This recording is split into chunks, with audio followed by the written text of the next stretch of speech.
امریکہ کی ریاست کیلیفورنیا میں آج سے 15 سال قبل ورکنگ کلاس نے ہڑتال کر دی۔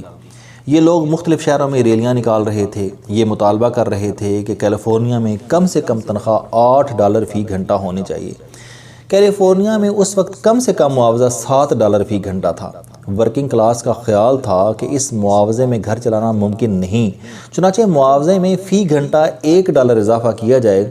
اس وقت جب کیلیفورنیا کی 70% آبادی $1 فی گھنٹہ اضافے کے لیے جنگ لڑ رہی تھی، اسی وقت اس ریاست کا ایک شہری $57 کروڑ سالانہ تنخواہ لے رہا تھا۔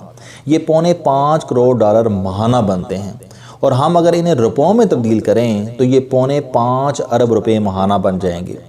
یہ شخص بھی امریکی تھا، اس کے پاس بھی وہی شناختی کارڈ، وہی پاسپورٹ اور وہی شہریت تھی جو $7 فی گھنٹہ حاصل کرنے والے لوگوں کے پاس تھی۔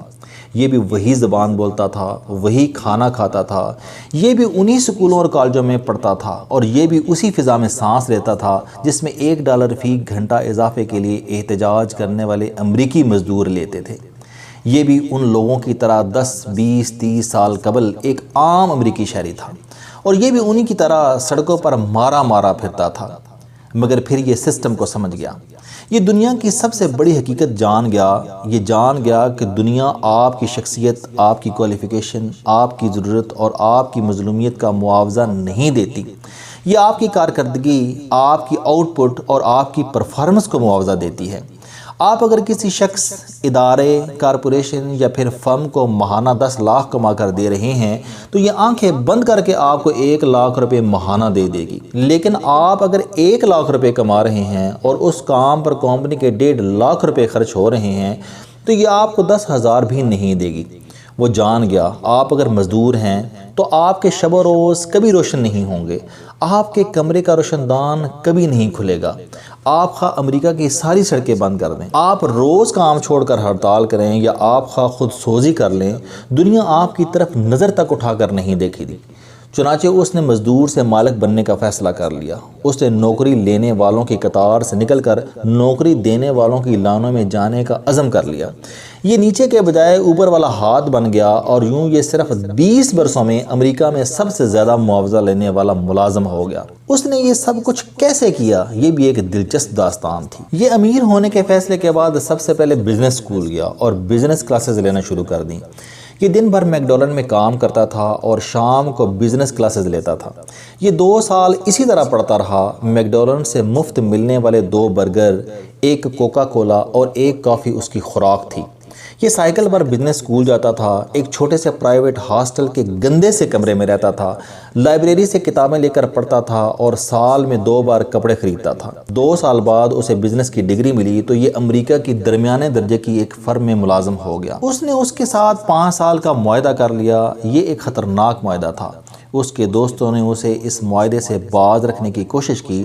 دوستوں کا کہنا تھا کہ تم انتہائی کم معاوضے میں 5 سال کی غلامی میں جا رہے ہو، مگر اس کے خواب مختلف تھے۔ اس نے کسی کتاب میں پڑھا تھا کہ مستقل مزاجی اس کائنات کا بنیادی قانون ہے۔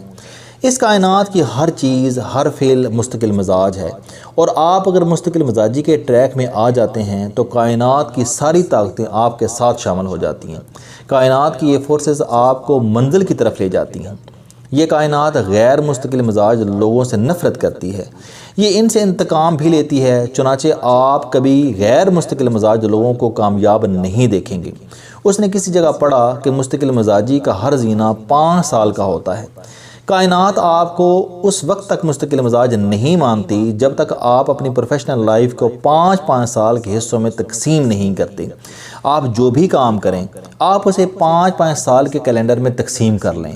کائنات 10 سے 15 برسوں میں آپ کو مستقل مزاج مان لے گی، اور یوں آپ کا سفر آسان ہو جائے گا۔ چنانچہ اس نے فیصلہ کیا کہ وہ اس کمپنی کو کسی قیمت پر 5 سال سے پہلے نہیں چھوڑے گا۔ اس نے کام شروع کیا۔ وہ دن بھر اپنے ڈپارٹمنٹ میں کام کرتا اور شام اور رات کے وقت سیلز ڈپارٹمنٹ کے سربراہ کا بلا معاوضہ سیکرٹری بن جاتا۔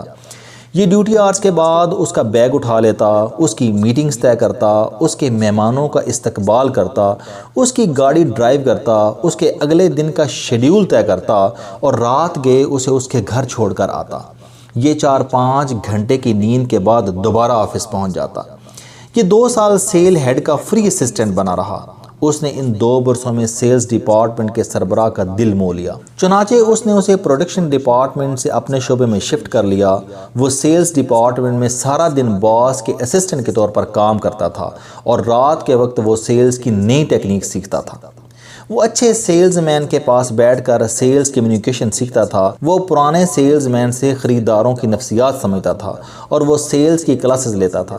وہ بہت جلد سیلز مین اور خریداروں کی نفسیات جان گیا۔ چنانچہ اس نے سیلز میں بھی باس کی مدد شروع کر دی۔ وہ فارغ وقت میں بزنس ڈیولپ کرتا، باس کے حوالے کرتا اور اس کے بدلے میں اسے کسی قسم کا معاوضہ طلب نہ کرتا۔ اس کے اخلاص سے بھرے ہوئے اس رویے نے بہت جلد پوری کمپنی کو اپنا گرویدہ کر دیا۔ لوگوں نے اس کا نام اینجل رکھ دیا، مگر وہ سر نیچے کر کے کام کرتے رہتا، یہاں تک کہ 5 سال پورے ہو گئے۔ اس کے اگلے کانٹریکٹ کا وقت آ گیا۔ کمپنی نے اسے 4 گنا تنخواہ آفر کر دی، مگر اس نے کمپنی کو ایک عجیب پیشکش کر دی۔ اس نے اپنے باس کو آفر کی کہ آپ مجھے تنخواہ کے بجائے سیلز میں حصہ دار بنا لیں۔ میں آپ سے کوئی تنخواہ نہیں لوں گا، میں آپ کی مصنوعات بیچوں گا اور آپ میری بیچی ہوئی مصنوعات کے پرافٹ میں مجھے 5% دے دیا کریں۔ یہ ایک انتہائی بے وقوفانہ پیشکش تھی۔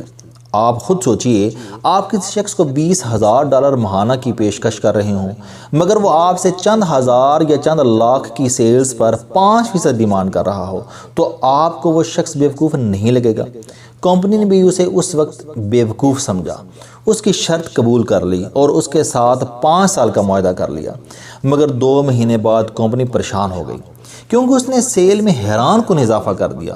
کمپنی کی مصنوعات دھڑا دھڑ بکنے لگیں، یہاں تک کہ کمپنی نے 1 سال بعد پرانا معاہدہ واپس لے لیا اور اس کے ساتھ 10% شیئر کا نیا سمجھوتا کر لیا۔ 2 سال بعد وہ کمپنی کی ساری سیل میں 10% کا شیئر ہولڈر بن گیا۔ 5 سال پورے ہوئے تو وہ کمپنی کا نائب صدر بن گیا۔ اگلے 2-3 برسوں میں وہ کمپنی کا چیئرمین بھی تھا۔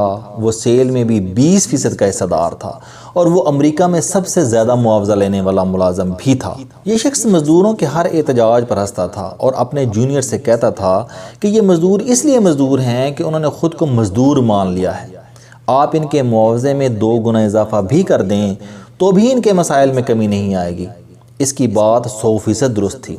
دنیا میں معاوضہ ایشو نہیں ہوتا، اسٹیٹس ایشو ہوتا ہے۔ آپ اگر مزدور ہیں تو پھر دنیا کا کوئی معاشرہ، کوئی سسٹم اور کوئی حکومت آپ کو خوشحال نہیں بنا سکتی۔ آپ کی زندگی ہر دور میں جبر مسلسل رہے گی۔ آپ کے لیے وقت ناقابل معافی جرم کی سزا بنا رہے گا، اور بھٹو آئیں یا بھٹو جائیں، آپ کی کوٹھڑی کی چھت ٹپکتی رہے گی، اور ملک میں خواہ کمیونزم آ جائے، سوشلزم آ جائے، سرمایہ داری بلندی کو چھونے لگے یا پھر اسلامی نظام آ جائے، تو آپ کے آٹے کا کنستر اسی طرح خالی رہے گا۔ آپ مزدور کے مزدور ہی رہیں گے۔ آپ اگر اپنے حالات تبدیل کرنا چاہتے ہیں تو آپ کو اپنا سٹیٹس بدلنا ہوگا۔ آپ کو مزدور سے راج اور راج سے ٹھیکیدار بننا ہوگا۔ آپ کو shift incharge manager, general manager اور چیئرمین بننا ہوگا۔ تو آپ اگر یہ بن گئے تو آپ فرعون ہی کے دور میں کیوں نہ ہوں، زندگی اپنی تمام خوبصورتیوں کے ساتھ آپ پر مہربان ہو جائے گی، جبکہ دوسری صورت میں آپ بندہ مزدور رہیں گے اور ہر یکم مئی پر اپنی اوقات پر مرہم لگاتے اور پٹیاں باندھتے رہیں گے۔